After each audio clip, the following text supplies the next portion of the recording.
The Passover crowds and inhabitants of Jerusalem were filled with messianic expectation, and Jesus does not disappoint. On Sunday morning, Jesus and his disciples are on the Mount of Olives. As they approach Jerusalem, he sends two of his followers to the nearby village, instructing them to bring a donkey and a colt on which he will sit for his entrance into Jerusalem. By this intentional, symbolic action, Jesus will clearly communicate his kingship to the expectant crowds of Passover pilgrims by fulfilling the prophecy of Zechariah 9:9 that Israel's future king would come riding on the foal of a donkey, and by copying Solomon's entrance into Jerusalem when he was declared king. As Jesus makes his westward descent down the Mount of Olives and toward the holy city, the crowds rightly interpret his actions with expectant joy and respond in kind by spreading robes and leafy palm branches in his pathway to create a royal red carpet, and by acclaiming him their Davidic king. Hosanna to the Son of David! Blessed is he who comes in the name of the Lord. Hosanna in the highest! Blessed is the coming kingdom of our father David.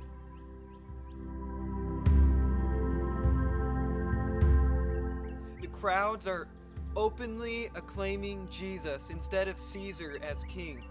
The whole city is shaken by the events, and the crowds keep spreading the word to any in Jerusalem who have not yet heard who Jesus is. Some Pharisees instruct Jesus to rebuke the crowds for their dangerous messianic exuberance. But Jesus refuses to correct or curtail the excitement of the crowd over his entrance into the city. It would be hard to overestimate the political and religious volatility incited by Jesus' actions. The Pharisees were taken by surprise and had no idea how to respond. Up to this point in Jesus' ministry, he could still have managed to live a long, happy, and peaceful life, but his actions on Sunday set in motion a series of events that could result only in either his overthrow of the Romans and the current religious establishment, or in his brutal death. He had crossed the point of no return. There would be no turning back. Caesar could allow no rival kings. As Jesus approaches the city, he weeps over Jerusalem.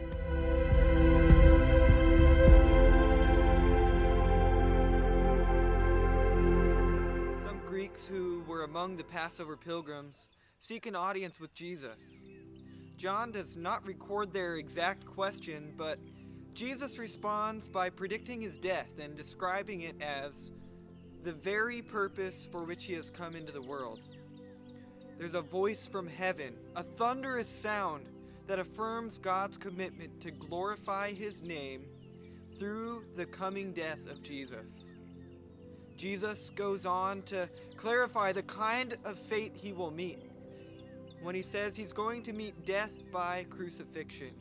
Yet by his death, Jesus will deal Satan a crushing blow. The Jewish crowd, of course, does not like this kind of talk and objects that, according to the Mosaic law, the Messiah must remain forever. Jesus does not directly answer their objection, but instead commands them to walk while they have the light and believe in the light in order to become sons of light before it is gone and darkness comes.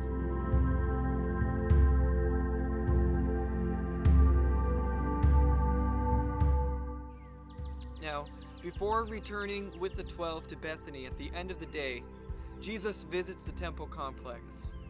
Jesus continues to upset the religious establishment, healing the blind and lame and receiving the praise of children. This initial visit to the temple sets the stage for the unforgettable events that are to occur there the following day.